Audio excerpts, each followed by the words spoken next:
Isang mapagpalang araw sa ating lahat. Ako ang inyong lingkod, Elijah Paul Valdez, at welcome sa ating daily devotions.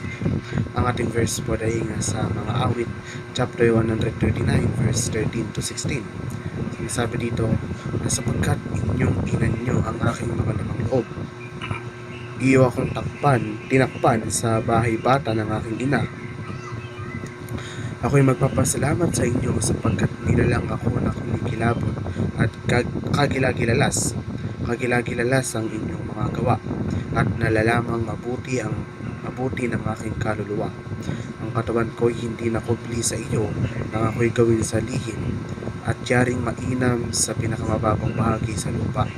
Nakita ng inyong mga mata ang aking masangkap na di nasaktal at iyong kaaklat ay pawang nangasalungat kahit ng mga araw ay itinakda sa akin nang wala pang anuman sa kanila.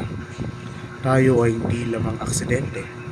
Ito ay damdamin sa Kristiyanong teolohiya na nagbibigay diin na ang Diyos ay may layunin para sa bawat individual at ang buhay ay hindi basta-basta pangyayari.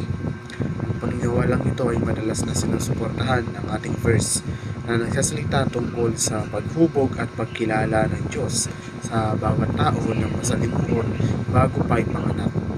Sa Epeso naman ay nagmumungkahi din ang kahangang-hangang pundasyon ng mundo bago ang pundasyon. Ito ay nagmula sa awit na nagpahayag ng ideya na ang mga tao ay nilikha ng may malaking pag-iingat at layunin ng Diyos. Binibigyang diin ito ang pagkamangha at paggalang na dapat nating madama para sa malikhaing kapangyarihan ng Diyos at ang masalimuot na disenyo ng katawan at espiritu ng tao. Tayo ay dinisenyo para sa kaluwalhatian ng Diyos. Nagmumula ito sa paniniwalang ang pangunahing layunin ng sangkatauhan ay upang ipakita ang iba't ibang ideya na ito na pinakaugat at pinarangalan ng Diyos. Relihiyosong mga teksto, kabilang ang Biblia na nagsasaad na nilikha ng Diyos ang sangkatauhan para sa kanyang kaluwalhatian. Itinuturo ng Biblia na ang bawat tao ay natatanging nilikha ng Diyos na may natatanging katangian at isang natatanging personalidad.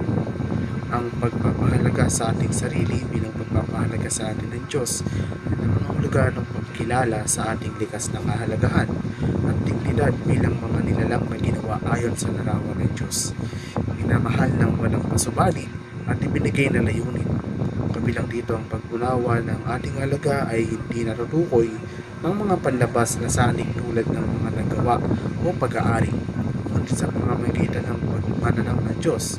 Ang pag-unawang ito ay maaaring umantong sa higit na pagtanggap sa sarili, kumpiyansa at pagnanais na mamuhay ayon sa kalooban ng Diyos. Ang pagtupad sa ating banal na layunin bilang obrang maestro ng Diyos ay kinabibilangan ng pagkilala sa ating natatanging halaga at pamumuhay na naaayon sa plano ng Diyos para sa ating buhay. Ito ay tungkol sa pagyakap sa ating pagkatao, paglinang ng isang relasyon sa Diyos at aktibong paggawa ng mabubuting gawa na nagpakita ng kanyang pagmamahal at kaluwalhatian. Ang paglalakbay na ito ng layunin ay isang tuloy-tuloy na proseso ng pagtuklas sa sarili, espiritual na paglago at paglilingkod sa iba. Muli, ako ang inyong lingkod, Elijah Paul Valdez, at dito na nagtatapos ang aking daily devotions.